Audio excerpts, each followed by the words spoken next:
Episode की starting में हम देखते हैं कि काफी सारे बच्चे सो जॉन्ग को चिढ़ा रहे होते हैं कि कहते हैं कि हमें पता है तुम्हारे डैड नहीं है, तुम्हारे पापा तुम्हें और तुम्हारी मम्मी को छोड़ के जा चुके हैं। तभी वहाँ पे चाउमिन आता है और उनसे कहता है कि मैं इस हॉस्पिटल का सबसे क्वालिफाइड और हाईली पेड डॉक्टर हूँ और मैं ही इसका इलाज कर रहा हूँ। क्या तुम्हारे पेरेंट्स मुझे अफोर्ड कर सकते हैं? और उन्हें वहाँ से डांट के भगा देता है। बाद में हॉस्पिटल के अंदर एक एक्सीडेंट का केस आया होता है जिसकी बीवी उस पेशेंट को काफी ज्यादा मारी होती है क्योंकि इस पेशेंट ने इसकी बीवी को चीट किया था अपनी गर्लफ्रेंड के साथ मिलकर के ना। ये सीन देख के चाउमिन काफी ज्यादा डर जाता है और वहाँ से भागने लगता है। तभी स्योंग ताक भाग के उसके अंदर ट्रांसफर हो जाता है और उस पेशेंट को चेक करने जाता है। पहले वो उसकी बीवी को दूर हटने के लिए बोलता है मगर उसकी बीवी उसी को मारना स्टार्ट कर देती है। बाद में एक गुंडा आता है और वो स्योंग ताक को बोलता है कि तुम्हें हो ना जिसने उस लेडी के पति का इलाज किया है, अब भुगतो। और वो उसे खींच के मुक्का मारता है। पिटाई खाने के बाद स्योंग ताक को उस पर काफी ज्यादा गुस्सा आता है और वो चाउमिन के साथ अपनी डील कैंसिल करके चली जाता है।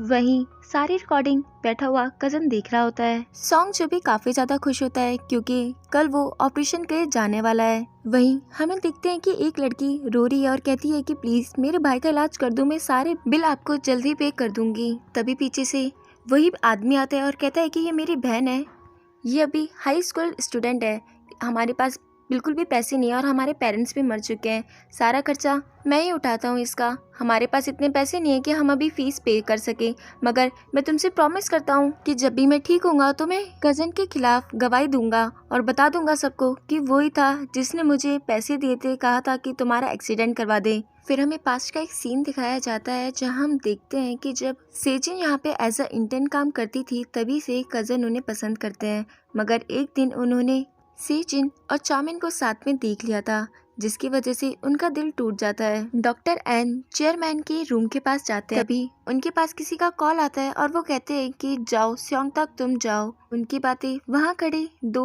सिक्योरिटी गार्ड भी सुन रहे होते हैं। तभी उस वार्ड के पास स्योंग तक आ जाता है और कहता है कि मुझे यहाँ पे डॉक्टर एन ने भेजा है और अंदर आके चाउमिन के साथ बहस करनी स्टार्ट कर देता है, जिसकी वजह से वो दोनों सिक्योरिटी गार्ड काफी ज्यादा कंफ्यूज हो जाते हैं कि ये कर क्या रहा है। तभी मौके का फायदा उठा के सेजिन वहाँ पर आ जाती है। वीआईपी रूम एक्सेस करने का कार्ड इसे स्योंग ताक ने ही दिया था चाउमिन के कहने पर, और वो मौके का फायदा उठाकर शांति से रूम के अंदर आके छिप जाती है। उन सबके वहाँ से जाने के बाद वो देखती हैं कि उनके डैड कभी होश में आए नहीं थे। जब वो रूम से बाहर निकलती है तो सिक्योरिटी उसे देख के काफ़ी ज़्यादा डर जाती है कि ये अंदर से कैसे आई। तो वो बोलती है कि अब देखो मैं अंदर आ चुकी हूँ और मुझे पता है कि अंदर क्या चल रहा है, अगर तुमने नेक्स्ट टाइम मुझे अंदर जाने से रोका ना तो देख लेना। सेजिन स्योंग तक को बताती है कि उस दिन चाउमिन के पास जो मैसेज आया था मेरे नाम से वो मैंने नहीं किया बल्कि वो किसी और ने किया था। नेक्स्ट डे चाउमिन और स्योंग तक अपने आप को प्रिपेयर करते हैं सोंगजो की सर्जरी के लिए। चाउमिन जब ऑपरेशन करने के लिए जा रहा होता है तभी वो बाउंड्री वॉल से टकरा जाता है। वहीं अंदर सोंगजो के ऑपरेशन की सारी तैयारी हो चुकी होती है। स्योंग ताक चाउमिन का वेट कर रहा होता है। ऐसा इसलिए होता है क्योंकि चाउमिन की बॉडी को सेजिन एमआरआई करवाने गई हुई थी।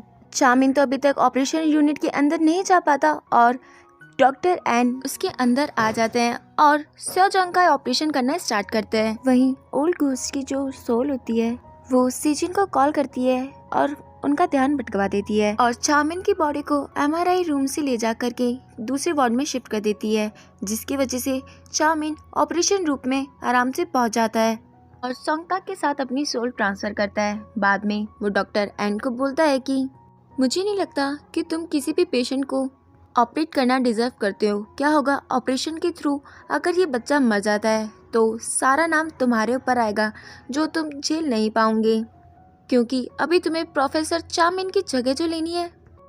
स्योंग ताक की ये बातें सुन के डॉक्टर एन काफ़ी ज़्यादा डर जाते हैं। सर्जरी कंप्लीट होती है। बाद में स्योंग ताक और चाउमिन काफ़ी ज़्यादा खुश होते हैं।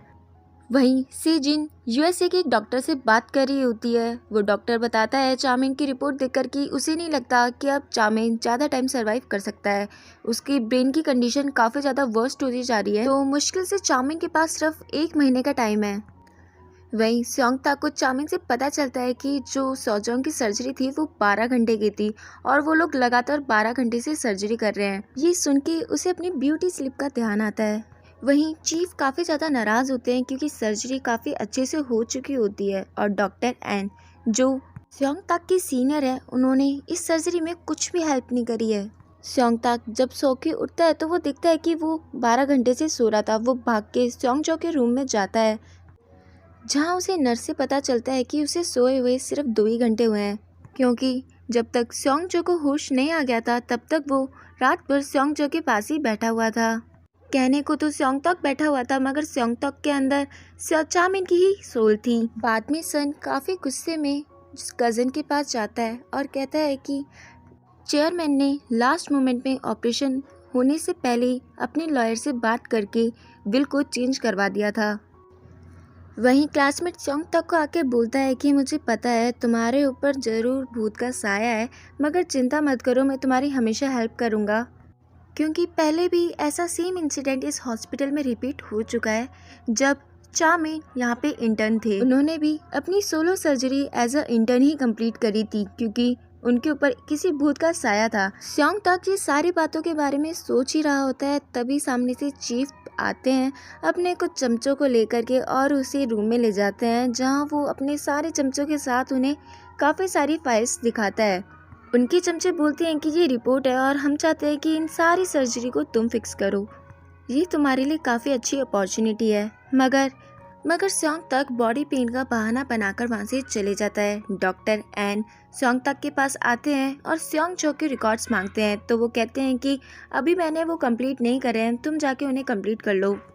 चामिन स्योंग की सर्जरी अच्छे से होने की खुशी में स्योंग तक को बोलता है कि चल मुझे पार्टी दे, मगर स्योंग तक वो देने से मना कर देता है। तो चामिन बोलता है कि मैंने तेरे लिए सारे रिकॉर्ड्स भी कंप्लीट कर दिए और तू मुझे एक पार्टी भी नहीं दे सकता। ये सुन के स्योंग तक जल्दी से भागता है और सारे रिकॉर्ड्स फाइल डिलीट कर देता है। मगर अफसोस की बात तो ये होती है कि उसके वहाँ पहुँचने से पहले ही डॉक्टर एन रिकॉर्ड्स चेक कर लेते हैं, जिसकी वजह से उन्हें पता चल जाता है कि ये रिकॉर्ड्स चामिन ने ही बनाए हैं, क्योंकि चामिन जब भी रिकॉर्ड बनाता था तो उनके साथ वो ड्राइंग भी करता था, ताकि नेक्स्ट टाइम कोई भी अगर वो रिपोर्ट चेक करे तो उन्हें पता चल जाए कि पेशेंट के आखिर प्रॉब्लम क्या हुई थी।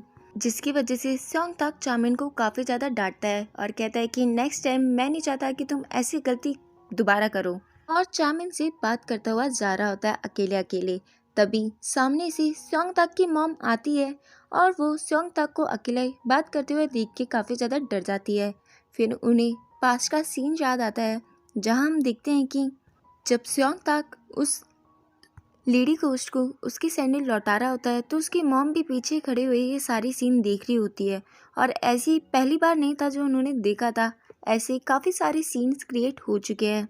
जब स्योंग तक, जिसके अंदर चामिन की सोल है, वो स्योंग को जब ब्लड पाइप लगा रहा होता है, तभी स्योंग बोलता है कि डॉक्टर आप वापस आ गए। चामिन ये सुन के काफ़ी ज़्यादा शॉक होता है, क्योंकि उसे लगता है कि स्योंग उसे देख सकता है। तभी वो ब्लड पाइप उसके हाथों से टूट जाती है। पीछे खड़े सारे डॉक्टर्स बोलते हैं कि हमें पता है ये एकदम केयरलेस है, पता नहीं ऑपरेशन कैसे कर लेता है। वहीं बीच में खड़ी एक और लड़की भी ये सब कुछ होता हुआ देख रही होती है। बाद में हम देखते हैं कि चामिन की सोल एक दरवाजे के अंदर झांक रही है। एक्चुअली जो लड़की हमने पहले देखी थी वही एज अ पेशेंट वहाँ पे बैठी हुई है। चामिन बताता है कि ये मेरी फेवरेट आइडल है। तो स्योंग तक बोलता है कि हाँ मुझे पता है, तुम्हारे रूम में मैं एक बार गया था तो वहाँ तुमने सारी जेसिका की ही फ़ोटो लगाई हुई थी। तभी वहाँ क्लासमेट आ जाता है। क्लासमेट बताता है कि आज से 10 साल पहले यही पेशेंट चामिन के पास सर्जरी करवाने आई थी। चामिन ने इसकी सर्जरी करी थी और उससे प्रॉमिस किया था कि 10 साल बाद भी दोबारा से वही उसकी सर्जरी करेगा, मगर शायद वो अपना प्रॉमिस पूरा नहीं कर सकता। बाद में कज़न सेजिन को मील ऑफर करता है और कहता है कि मुझे पता है तुम अपना ध्यान नहीं रख रही होंगी। ये देख के चामिन को काफ़ी ज़्यादा गुस्सा आ जाता है और वो वहाँ से चले जाता है। बाद में स्योंग तक जेसी को चामिन की बॉडी के पास लेकर आता है, जहाँ जेसिका को पास्ट का सीन याद आता है, जहाँ वो देखती है कि चामिन ने उसे एक टॉफ़ी दी थी और कहा था कि 10 साल बाद जब तुम वापस से रिप्लेसमेंट के लिए यहाँ पे आओगे तो मैं ही तुम्हारा रिप्लेसमेंट करूँगा। जेसिका भी उसे बोलता है कि तुम चाहो तो अपन यहाँ से जा सकते हैं, क्योंकि चामिन तो तुम्हें ऑपरेट करने नहीं वाला। तो वो बोलती है कि वो मैटर नहीं करता कि वो मुझे ऑपरेट करेगा या नहीं, मुझे तो बस सही होना है। वहीं नेक्स्ट डे जेसिका को ऑपरेशन रूम में शिफ्ट कर दिया जाता है, मगर स्योंग तक तो अभी भी आराम से सो रहा होता है। जब उसके दादा उसके रूम में आते हैं तो वो कहते हैं कि कोई बात नहीं, थक गया होगा, इसे सोने दो। और वहाँ से चले जाते हैं। तभी स्योंग तक खड़ा होता है, जिससे हमें पता चलता है कि आज स्योंग तक चाहता ही नहीं था कि वो हॉस्पिटल जाए और वो अभी सोने का सिर्फ नाटक ही कर रहा था अपने दादाजी के आगे। चामिन हर तरफ स्योंग तक को ढूंढ रहा होता है, मगर स्योंग तक तो घर पे आराम से पौधों को पानी दे रहा होता है, गेम खेल रहा होता है और नाश्ता एंजॉय करता है।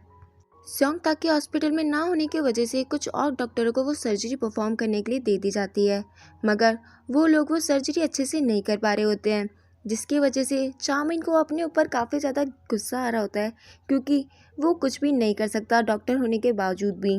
तभी स्योंग तक वहाँ पे एंट्री मारता है। अगर आपको वीडियो पसंद आए तो लाइक, शेयर और सब्सक्राइब जरूर कीजिएगा मेरे चैनल को। तब तक के लिए बाय बाय।